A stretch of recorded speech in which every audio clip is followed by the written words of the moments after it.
Dr. Gabor Maté, this is a privilege, an honor, a delight, and a dream to interview you. Your work has impacted millions and impacted mine so greatly. And I cannot tell you how privileged I am to be interviewing you today and to talk about things that are so close to my heart that I've researched for over 3 decades, 3.5 decades.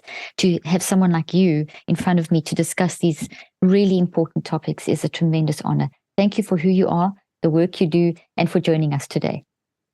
Well, that's quite the introduction. Thank you very much. What a pleasure and an honor.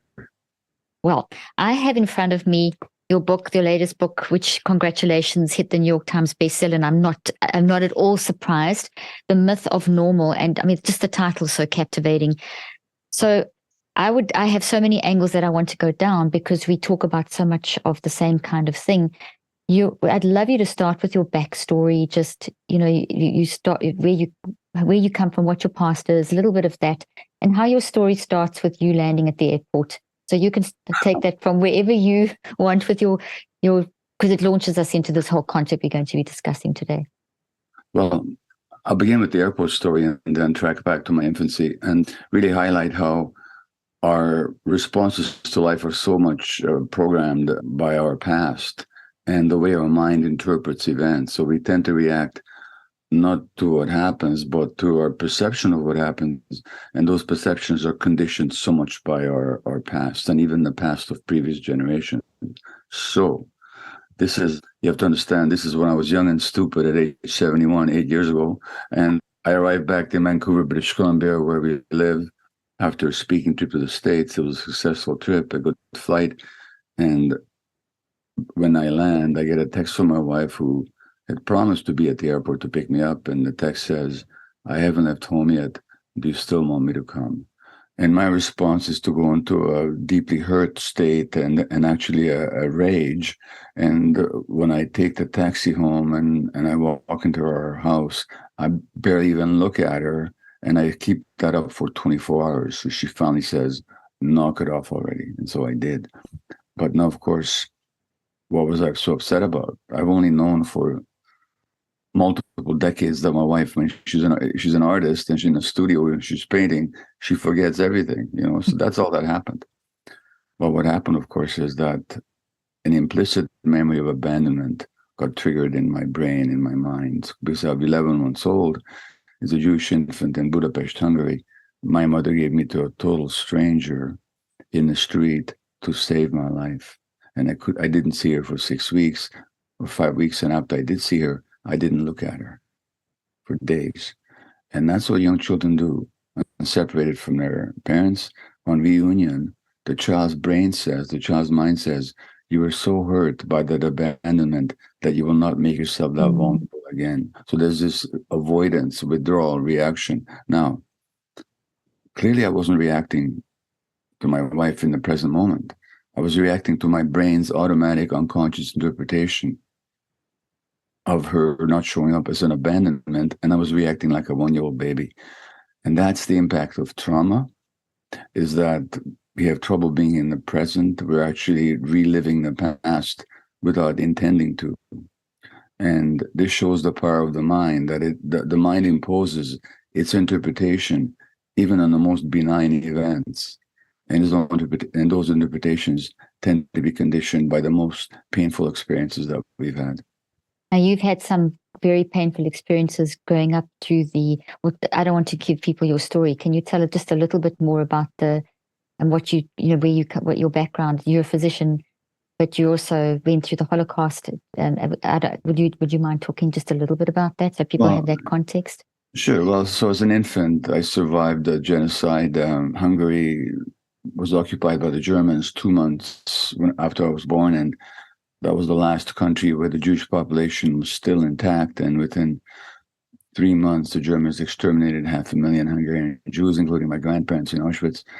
My father was in forced labor. My mother and I lived under the Nazi occupation under frequent threat of death ourselves, and certainly hunger and disease and so on. So I don't need to dwell more on that, but these are the circumstances that shape my early responses to the world. And for example, I was diagnosed in my mid-50s with attention deficit hyperactivity disorder. And it fit, And, the medical mantra is that this is this genetic disease. No, it isn't. I knew immediately that it wasn't, despite the fact that two of my kids were diagnosed, because the tuning out is not a disease. It's a coping mechanism.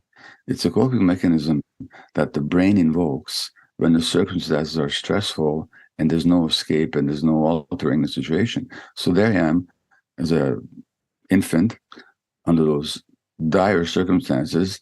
My mother is stressed and terrorized. I'm picking up on her stress. Mm-hmm. What do I do with that? I tune out. But when am I tuning out? When my brain is developing. So the tuning out gets programmed into the brain. And then they tell you, you got this genetic disease. Well, you don't. And if you actually look at, I know that mental health is a real concern of yours, particularly amongst children. And when you look at the number of kids, the vastly increasing number of kids being diagnosed with that condition and others and being medicated, what's really going on is not some kind of genetic epidemic, which is not even theoretically possible.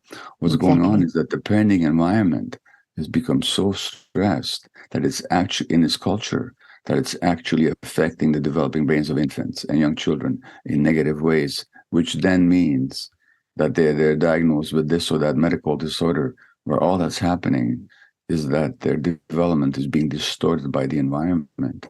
Thank you for sharing that. And you've transported me back to 1984 when I finished my first degree. And a professor mentioned was in a lecture, and he actually said, gosh, the way things are going, I mean, this is a summary of a long series of lectures, but essentially the way things are going with helping children with learning disabilities and helping adults and helping people with all the autism, mental health challenges, dementias, he said it's going in the wrong direction. And he said, you mark my words, in 40 years' time, it is going to be a pandemic out of proportion. And I mean, the words stick in my brain. And here we are, and you talk about this in your book, that we're sitting 40 years later with a worse crisis than we had. And you actually, there's a quote I want to read from your book, and then I'd love you to just talk about this. Let me get to the right page. This book is outstanding. Okay, so there's two quotes. There's the first one I want to actually read is in 1984. You quoted a journalist. Here we go. John Franklin, wrote that in 1984. This is just to set the stage. Psychiatry today stands on the threshold of becoming an exact science, as precise and quantable as molecular genetics. And here we are. That was in 1984. So it really caught my attention, because that exactly was the message that I was receiving. But fortunately, I'd had a little bit of an alternative message from my professors, which encouraged me to do my master's and PhD in the area. I've gone in these directions. And then you say a beautiful explanation of this.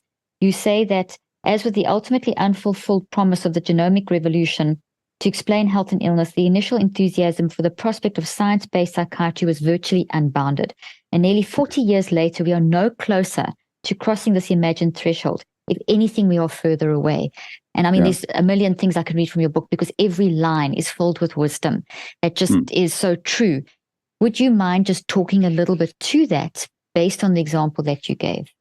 Yeah, so there was this belief, just as when the human genome was discovered or decoded, and then President Bill Clinton makes the speech that we've now found the language in which life is written, and now we're going to have all these treatments and preventions for cancer and Alzheimer's and everything else. Nothing was closer to the truth, because what the president didn't know, nor did it seems his medical advisors, is that genes are turned on and off by the environment. So just because you have an alphabet, it doesn't mean you have the plays of Shakespeare. Exactly. It still takes a whole lot of process to make an ordinary alphabet into a Shakespearean play. In the same way, it takes a whole lot of environmental influences to affect how genes function and how they don't. Now, going back to the psychiatric issue, there was the same belief that once we discover the biology of mental illness and the biological markers, just as we have biological markers for rheumatoid arthritis or cancer, we'll find the biological markers for mental illness, and then we'll be able to provide biological cures. That was never true. And it's shown not to be true, because actually, the more research there is, the further away we are from actually discovering any biological basis to mental illness as such.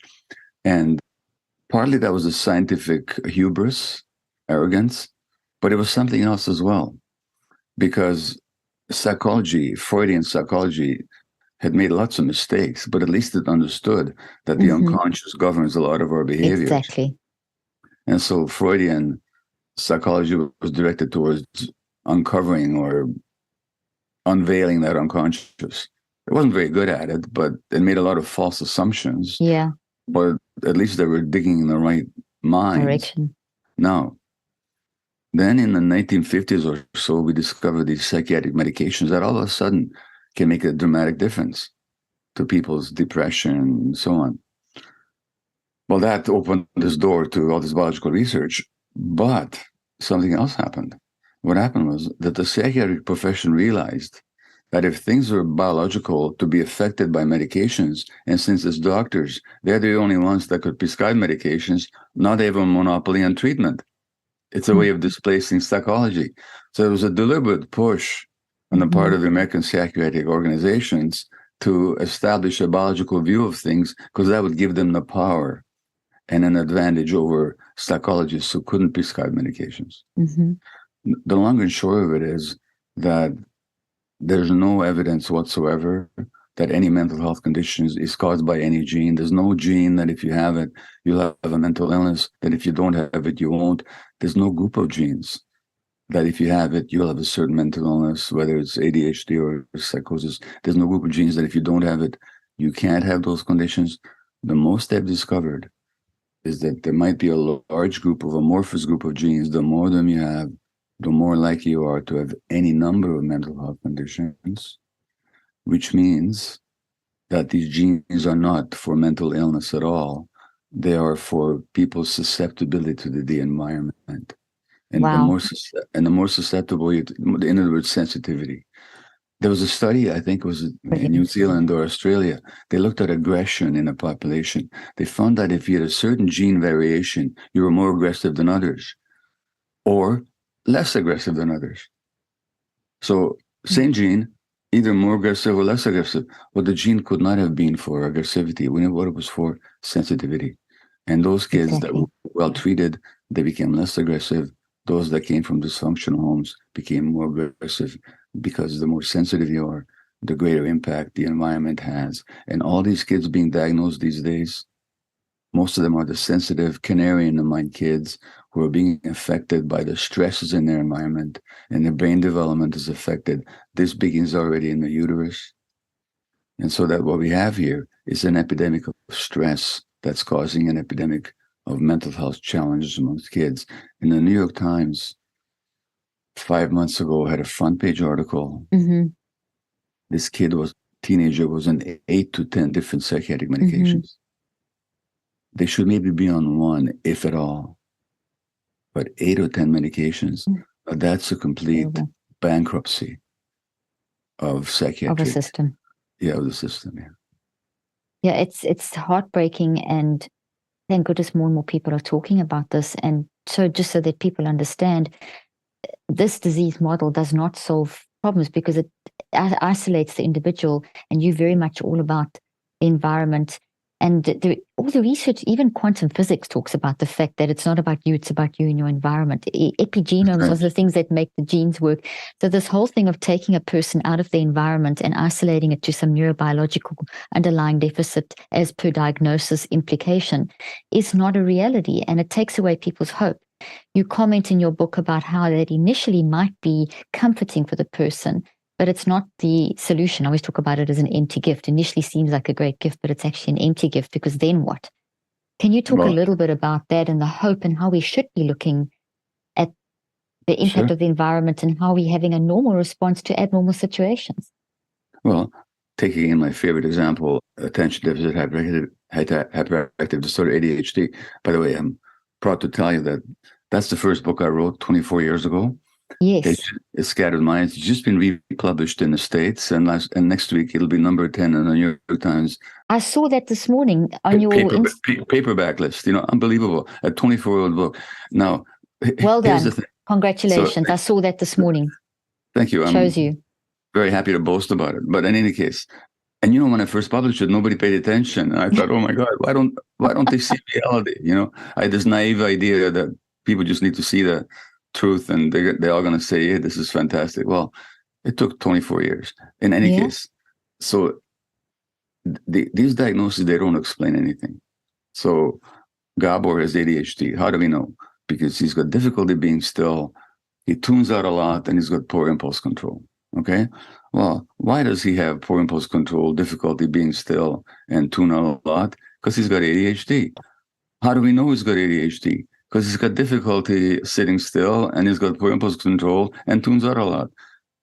It's circular.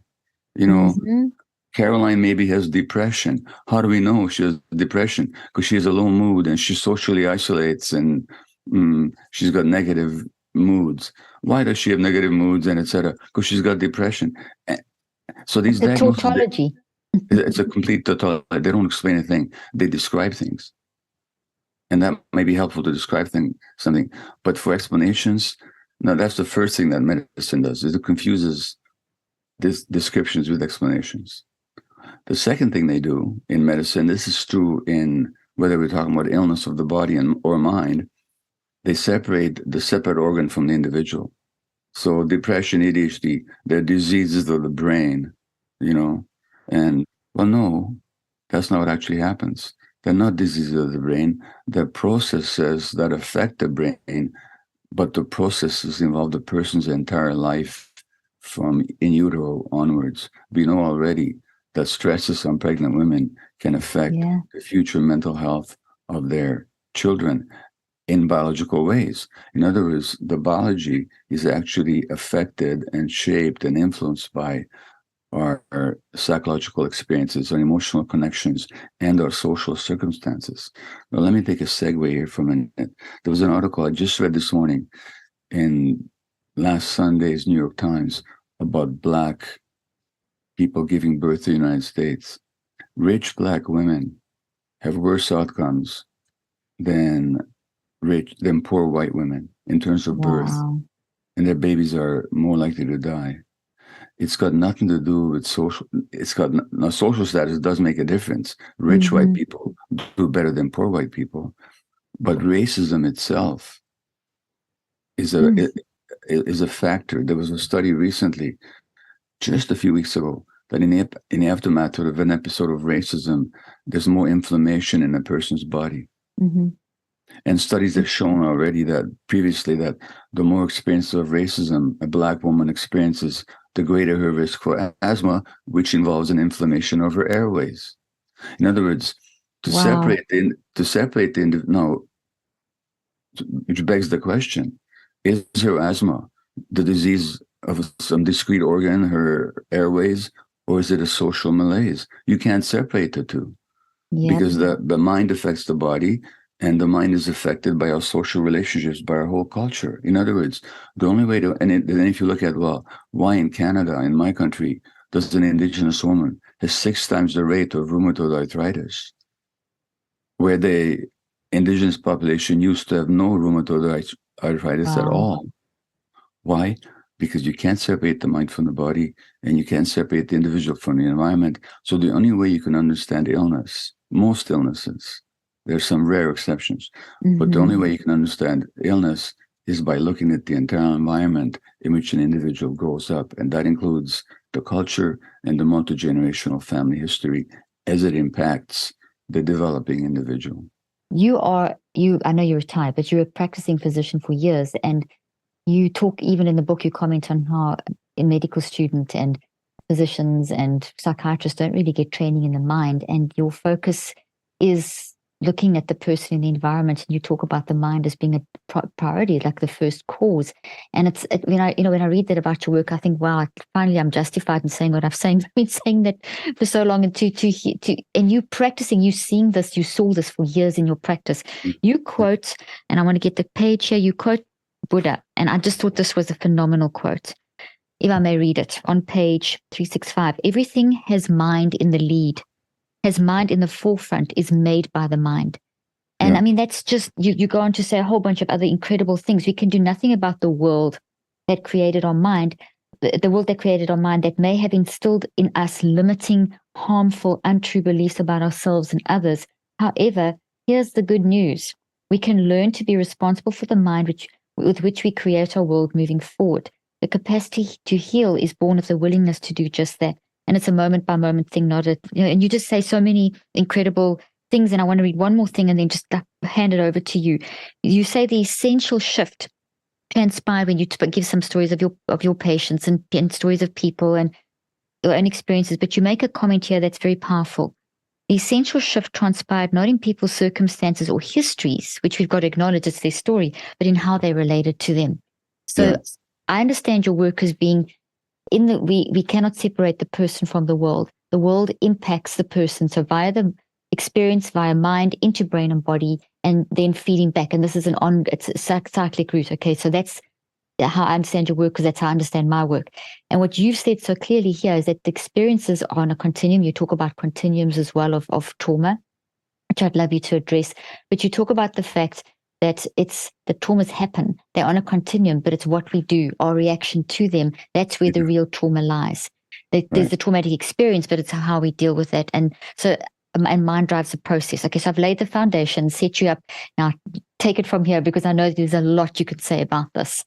And you can link it back to wherever, ADHD, psychiatry, your own experiences, wherever this leads you. Well, but to go back to something we've already touched upon, so my arrival at the airport. So now, as an infant, as an 11-month-old, by the way, Caroline, a few months ago in Budapest, I stood at the very spot on the very pavestones where my mother gave me to the stranger. The building is still there. Wow. I've been to Budapest, by the way. Yeah. But for you to go there that's amazing. So you've been there. Yeah. You've been to that spot of pain. Yeah, I went right to the very spot. Well, as an 11-month-old, what's really going on is that a 24-year-old young woman is making the greatest possible sacrifice she could out of a deep love for her infant that she gives to a stranger and doesn't know if she'll ever see him again. Can you imagine? It's an act of incredible love on her part, an act of love on the part of the Christian woman who took me from her, act of love on the part of the universe who saved my life that way. Exactly. That's the reality, as I understood many decades later during a psychedelic ceremony in Hungary. But what does the 11-month-old do with it at the time? I'm being abandoned. It's the only way he can interpret it. And who gets abandoned? Somebody who's not worthy. So the trauma, which means the wound, the wound is not that I was given to a stranger. The wound is I'm being abandoned because I'm not worthy. Now that belief that I'm being abandoned then shows up 7 years later at the airport. And that belief that I'm not worthy makes me a workaholic medical doctor where I have to keep justifying my existence, proving my value, and having people like me and want me, because, of course, that temporarily counters the message that I'm useless, And so that with that mind, which the world created through no fault of my own, that wounded mind then runs my life until I heal, until I realize, no, it's not like that at all. First of all, I'm not unworthy. Nobody is, and secondly, what happened to me was actually an act of grace, not an abandonment. Now, once I see that, I live in a completely different world. Wow. Reconceptualized. Yeah, reconceptualized. And I quote Joseph Chilton Pearce in his book, who says, a change of worldview changes the world viewed. Incredible quote. Yeah, and which is how it is for all of us. Unfortunately, in this culture does so much to keep us unconscious, to keep us escaping from our true experience, to actually distance ourselves from ourselves. I mean, look, you're in Texas. I know the Dallas Cowboys didn't make it into the Super Bowl this year, but there was a Super Bowl about a week ago or so. Recently. Yeah. Now, okay, it's a wonderful game, but look at the importance it has in people's lives. Its actual importance in people's lives has nothing to do with just genuine significance. Nobody's life is going to be one stage different because the Chiefs scored 3 more points than the Eagles. It's Mm-hmm. irrelevant, So while it's Mm-hmm. a good game and, certainly enjoyable, the importance, and yet the things that are really important that affect people's lives, people don't know how to relate to them. It's easier to focus. And so Mm-hmm. this culture reinforces this unconsciousness, but we don't really confront what's really going on. We try and divert ourselves Mm-hmm. because it's just too complicated and painful and difficult, or so we tell ourselves. And so those are Mm-hmm. the minds with which we then live in the world. Many people live in a world where it really makes a big difference who wins a football game. That's the Mm. world they live in. And it throws them into a tailspin. Yeah, yeah, yeah. So, by the way, Nietzsche, the great German Mm-hmm. philosopher, writer, said about Buddha that he was the greatest of physiologists. He didn't say he was the greatest philosopher or psychologist, he was the greatest physiologist, So because Nietzsche interesting. understood that when the Buddha talks about the mind, he's actually talking about the body as well, Exactly. which is The what mind is modern science has shown, that mind and body can't be separated, but medical practice doesn't realize what science has already demonstrated. So that my knock on my profession is that we don't follow the science. We actually have an ideology that separates things that should not be separated.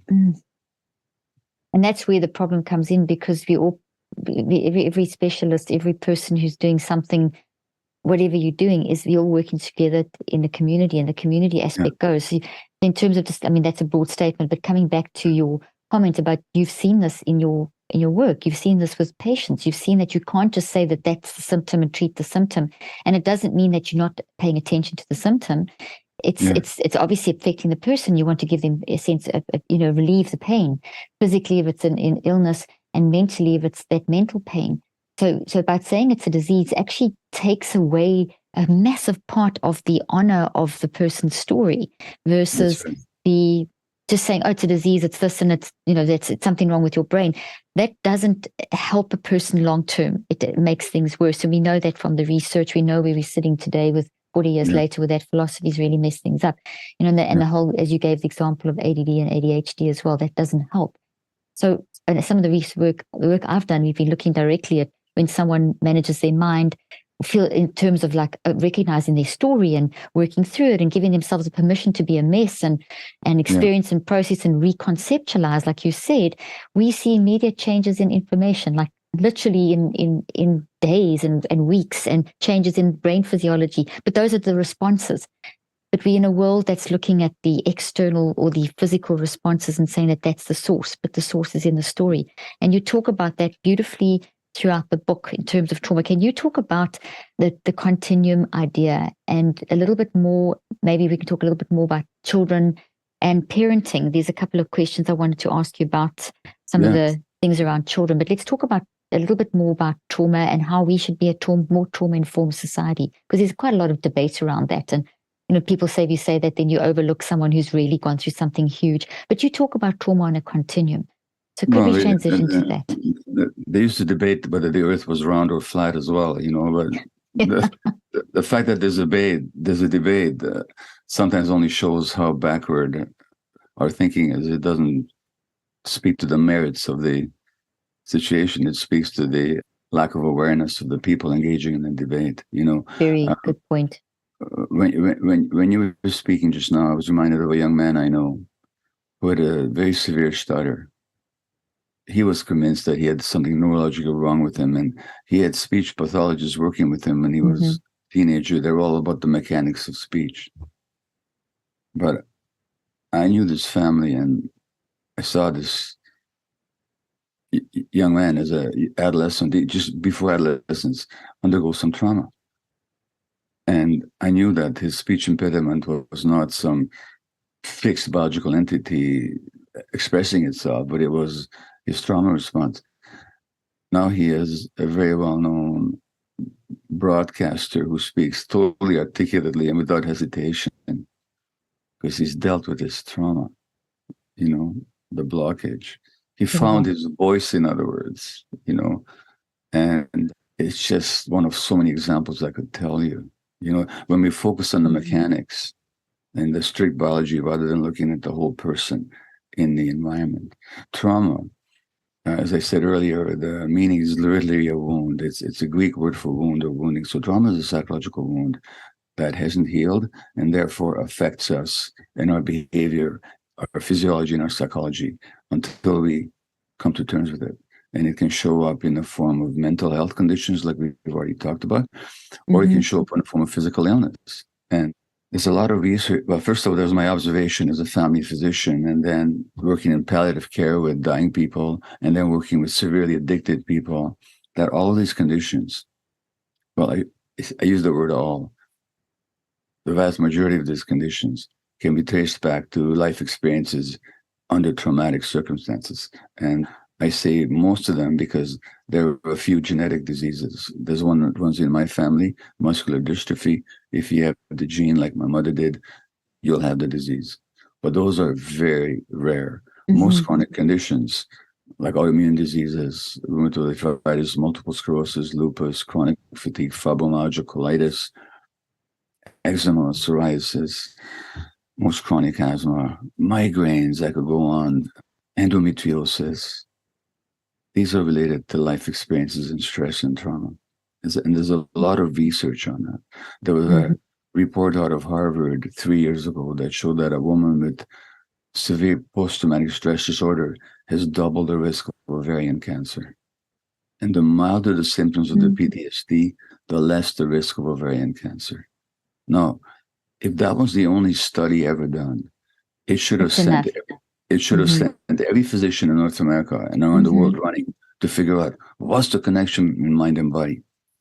You go to the average gynecologist, this article was published in a major journal, they'll not have heard of it. It just bypasses their attention. They don't have the receptors for it. They don't know what to do with it.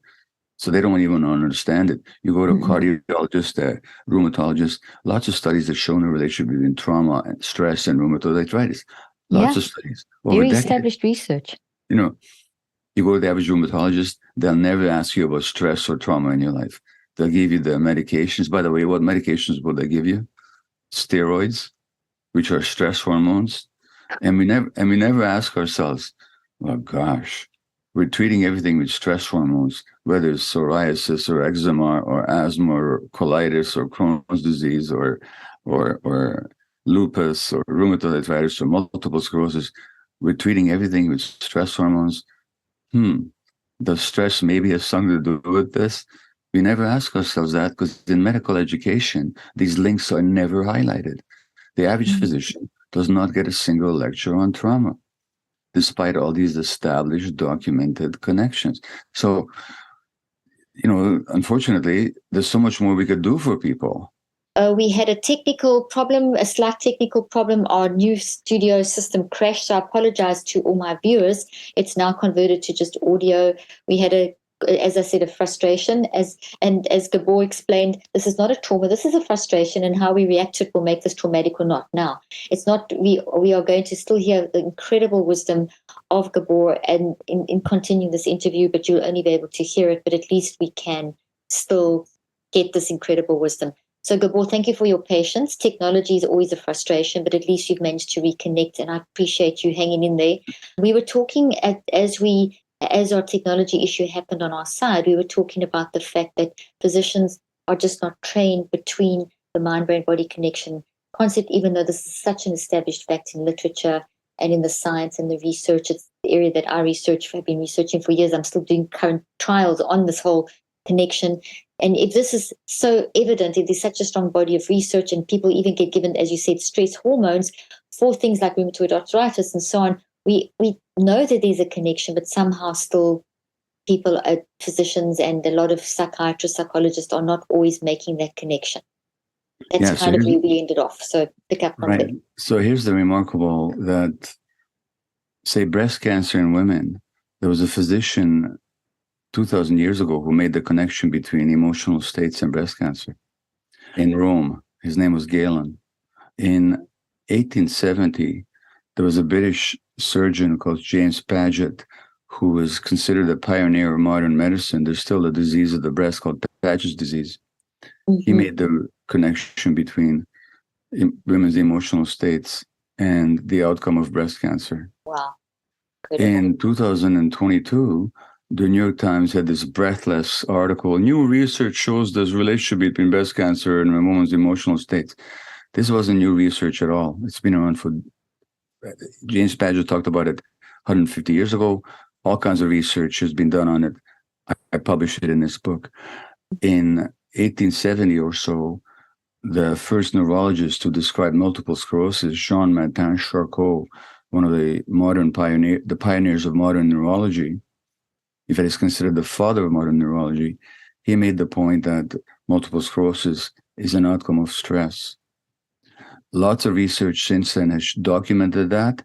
You go to a neurologist today with multiple sclerosis, nobody's going to ask you about stress or trauma. They're just going to give you medications. The great Canadian, American, British physician, Sir William Osler, one of the founding physicians at Johns Hopkins in Baltimore, he said in the 1890s that rheumatoid arthritis was a disease driven by stress. He had no research, he just had his insight. Since then, there's been both familial and psychological and physiological research elegantly documenting the connection between trauma, stress, and rheumatoid arthritis. You go to the average rheumatologist, nobody's going to ask you about stresses or trauma or how you feel about yourself, which is really a shame. That's a shame. Because these aren't theoretical considerations. If people learn to understand what stresses trigger their illnesses and they can work to prevent those stresses, they can actually attain a significant amount of prevention and healing. And I've seen this over and over and over again.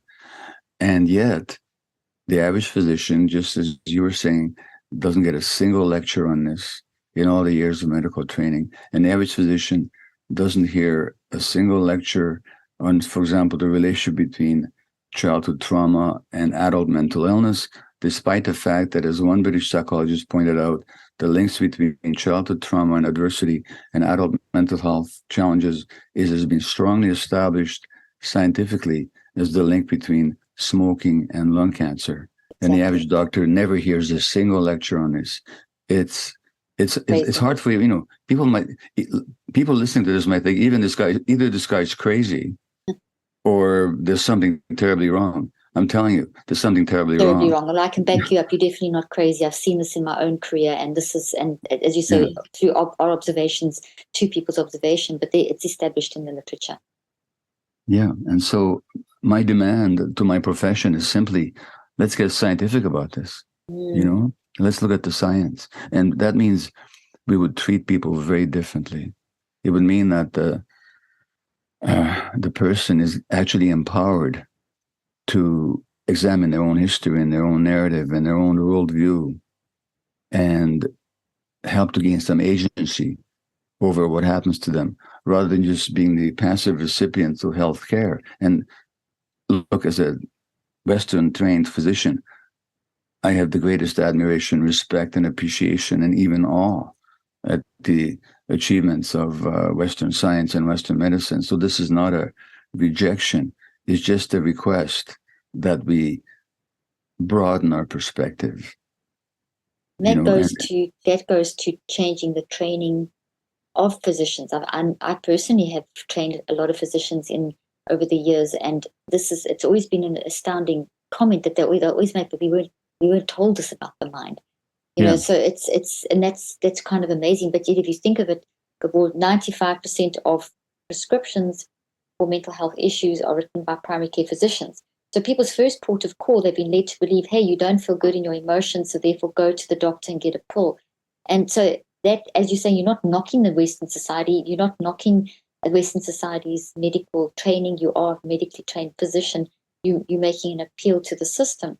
How do you think this could be addressed, that physicians become more aware of the mind-brain-body connection, and psychiatrists as well, and psychologists, any people working with humans? Well, I've discussed this with many, many colleagues. As I cite in the book, in 1938, there was a very famous lecture given by another Hungarian Jewish physician at Harvard. His name was Soma Weiss. He came from Transylvania. And he is so revered that at Harvard to this day, there's a day named in his honor, a research day named after him. And he gave this lecture to a medical school class, and the lecture was published in the Journal of the American Medical Association in 1940.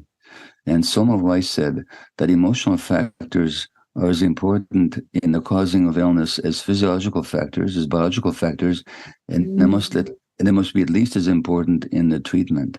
Now, he said this 80 years ago now, or 85 years ago now, when there was much less research than we have today.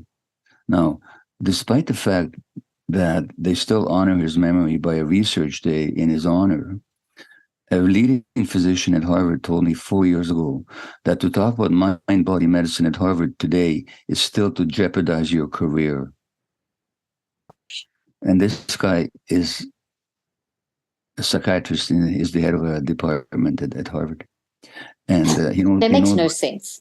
And so there's this tyranny of double-blind laboratory studies or double-blind studies, which is a completely false way of understanding human functioning and science.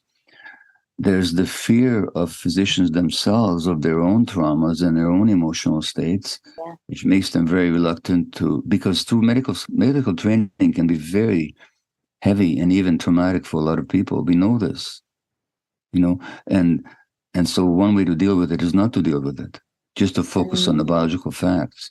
That means let's ignore the emotions of our patients as well, because if we look into them, we might have to look into our own. Then there's the dominance of the pharmaceutical companies, whose research, naturally enough, is focused on creating products that'll reap for them a profit. Looking at stress and trauma, there's no profit in it, and so it's a very, very difficult question. And I've discussed it with a lot of colleagues. You're in Texas, there's Dr. Bruce Perry, who's a neuroscientist and a psychiatrist and a pediatrician, and he's the head of the Houston Child Trauma Academy. And Bruce has written a number of seminal books, including The Boy Who Was Raised as a Dog, and most recently with Oprah, he wrote a best-selling book called What Happened to You, all about childhood trauma. And Bruce and I have discussed this, and he has the same experience, is that physicians are just so reluctant and closed when it comes to looking at this information. And Bessel van der Kolk, whose book, The Body Keeps the Score, is a perennial New York Times bestseller, he's had the same experience.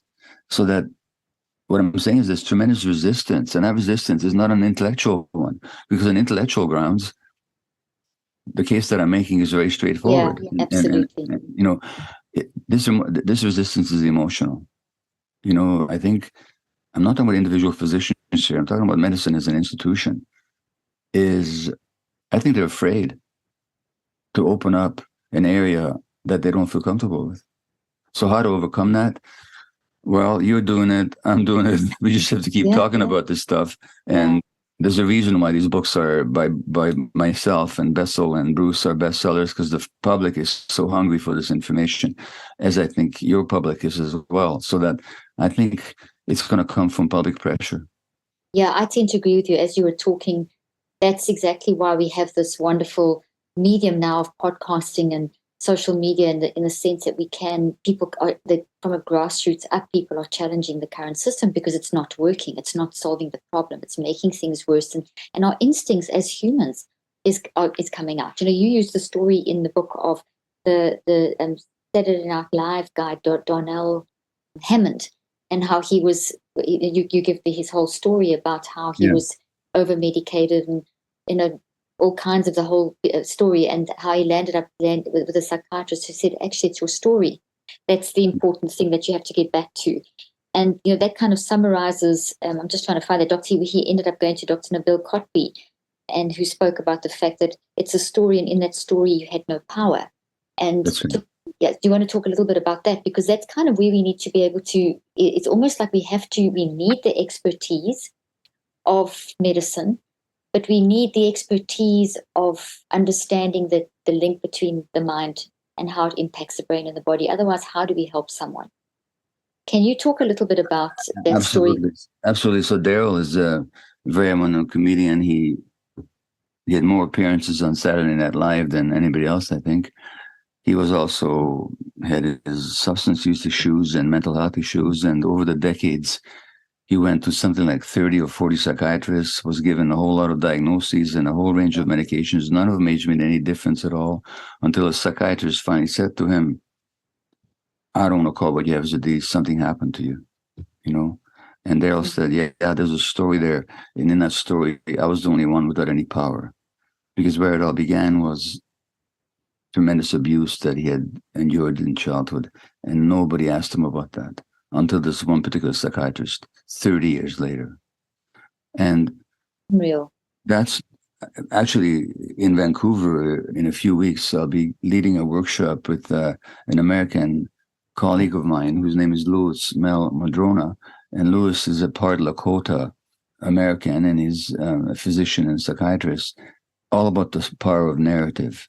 And Louis has written a book about the importance of narrative. So there's a whole new branch of medicine called narrative medicine, where people just tell their stories.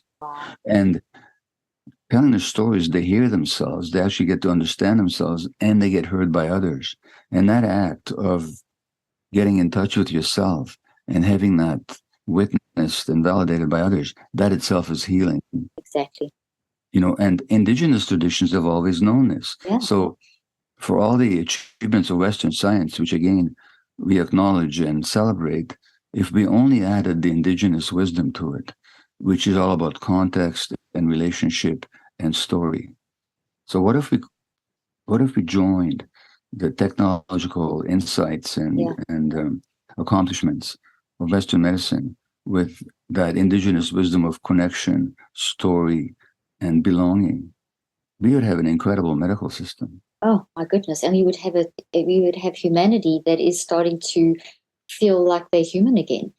You as you took explaining this, it goes back to my years in Africa, where I had the privilege of seeing this kind of community focus, and I kind of did it. I'm not the normal route of the sort of academic route. I ran a practice and did research, but I went into the field and I worked in every possible community I could within the South African, in my area. So I was working in the townships and worked in Rwanda, and I didn't have time to publish papers at that stage. I was learning and connecting and seeing how to help understand the mind and how to help people and seeing people in different circumstances. The point that I'm making is that the stories that people told me, that's where I feel that my education was really happening, was by seeing in the communities in Africa how, and in Rwanda, but mainly in Africa, how that the stories of their lives were informing their healing. And that's where a lot of the work I've since done has come from there. Now, it's formally written up in books and doing research. But the point is,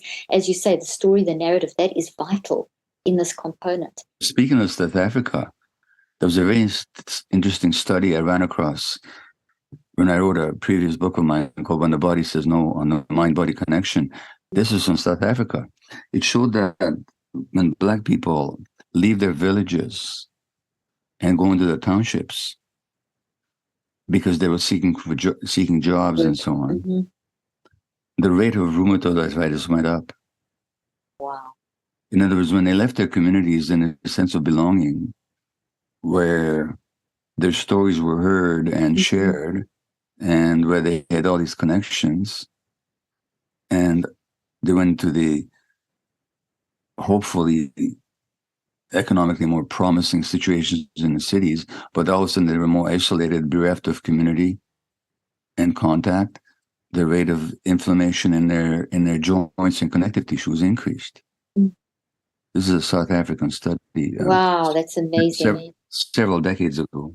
Wow, that's amazing. That's so fascinating. I'm definitely going to go and read that study. I haven't read that study, so thank you for sharing that. But it just shows you what we've known for years. It's like we're coming full circle, and hopefully this full circle will actually close, that we start bringing this community-focused, story-based medicine back and moving away from just the biological. Not that we're going to throw the baby out with the bathwater, but it's basically combining the two, looking at the whole mind, brain, body connection. I'd love to, I know you don't have much more time, and we'll have to do a part 2 and a part 3 because there's so many things to talk to you about. But I'd love to, just in the last few minutes we have together, talk a little bit about parenting and children. And I'm specifically referring in your book to page 126, when you talk about childhood trauma so beautifully and effectively throughout your work, and you explain it so well. We don't want this to sound, I'm actually going to read your book. If that sounds like an indictment of parents, that's the furthest from my intention. At the risk of being overly repetitious, let me state again that parent blaming isn't only cruel and unfair, it's nonsensical. Suffice it for now to say that the quality of early caregiving is heavily, even decisively determined by the societal context in which it takes place. And as you will see, children are increasingly set upon by an accumulation of potent influences, social, economic, and cultural, that overwhelm and in many ways subjugate the internal emotional apparatus to imperatives that have nothing to do with well-being. And then you offer on the other page, and then I'd love to open it up to you to sort of have as our last part of today's discussion, you talk about Newfield summing up what young ones need. And I'll just capture a couple of words here. Children Sure. must feel an invitation to exist in our presence exactly the way they are. Beautiful. With that need in mind, the parent's primary task, beyond providing for the child's survival requirements, is to emanate a simple message to the child in word, deed, and most of all, energetic presence, that he or she is precisely the person they love, welcome, and want. I'm going to stop there because I'll end up reading your whole book to them. And it's just so, so beautiful. And I just think I'd love you to talk around those concepts. Sure, thank you. So, as regards parent blaming, in our society, there's a real tendency to blame. So, if something's wrong, somebody's to blame. It's almost like a reflexive response to any kind of a challenge. And when you look at the fact that there's two facts that you can't escape. One is, we already talked about it. A larger number of kids than ever before are in trouble. They're having anxiety, ADHD, depression, self-cutting, what they call oppositionality, learning difficulties, cognitive problems, behavior issues. More and more of them are being medicated. This is a fact, okay? That's fact number one. Fact number two is that it's indisputable, according to all the research, all the science, that what happens in the early environment in the family of origin has the largest impact on the development of the brain and of the personality.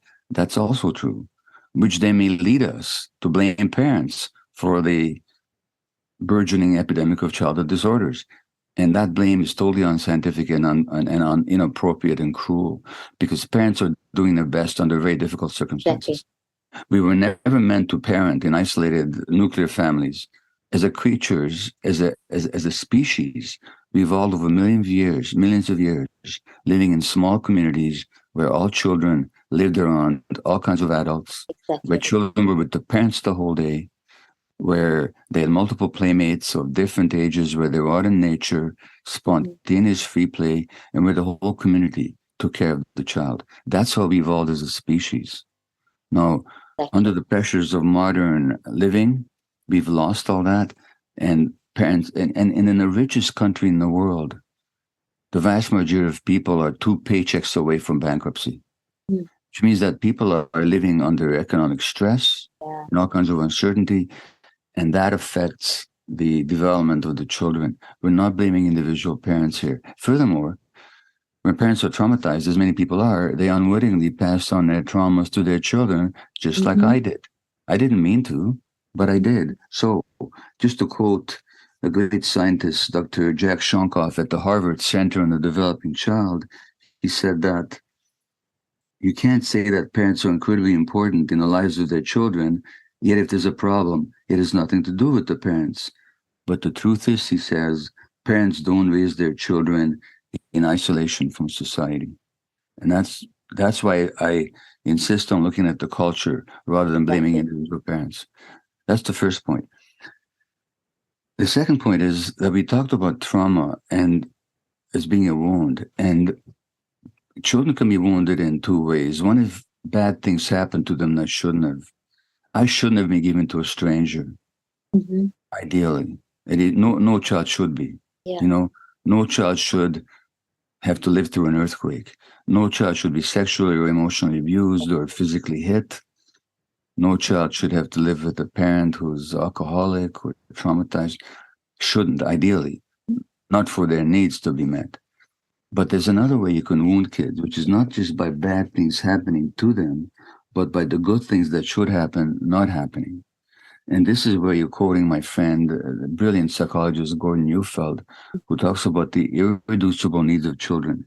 And these are the irreducible of children, meaning that if you take these needs away, the child's development will be affected. And the first irreducible needs of the child is that loving, unconditionally accepting, absolutely secure attachment relationship with the parents. Now, the more there's a loving community around, the less stressed the parents are, the more the parents are able to provide that unconditional loving acceptance. Conversely, the more isolated and stressed they are, for all their love of their children, the greater difficulty they'll have to make that child feel welcome just for who they are. And so if you look at our society, so few people are comfortable with who they are. So few people think their body is good enough looking, that their tummy is not too big, or their shape of their face is not distorted, or that there's something wrong with them emotionally. So many people are brought up with a negative view of themselves. Why? Because our view of ourselves develops based on how we experience ourselves in relationship to our parents early on. And when they're stressed and then not capable of seeing us and hearing us and validating our emotions, then we don't get to trust ourselves and we get to reject ourselves. And then we buy all these products and undergo all these procedures and try and achieve all these results and try and be nice and good and important just to compensate for a lack of self-acceptance.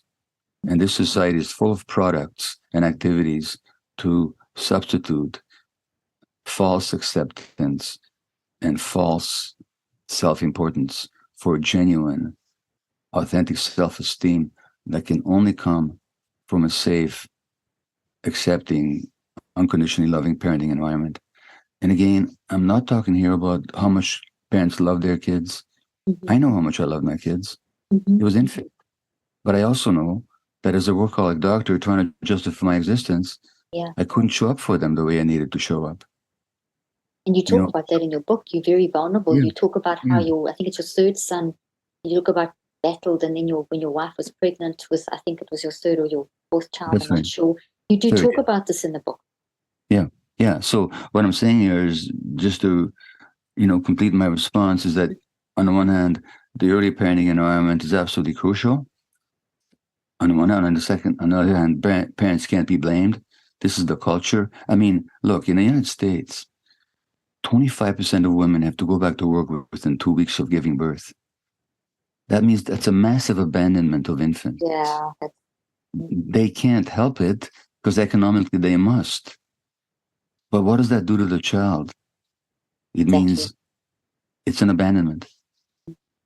And children make that mean that they're not worthy. Because who gets abandoned? I talked about that in my own story. Another need of the child, an irreducible need, is the freedom to experience all their emotions. Now, our brains as human beings, as mammals, are wired to experience all kinds of emotions, from love to rage. These are normal emotions evoked when they're necessary. If I were to impinge on your boundaries physically or emotionally, you should be angry with me as a way of protecting yourself, So the child should be able to have the freedom to experience all the emotions programmed into them by nature.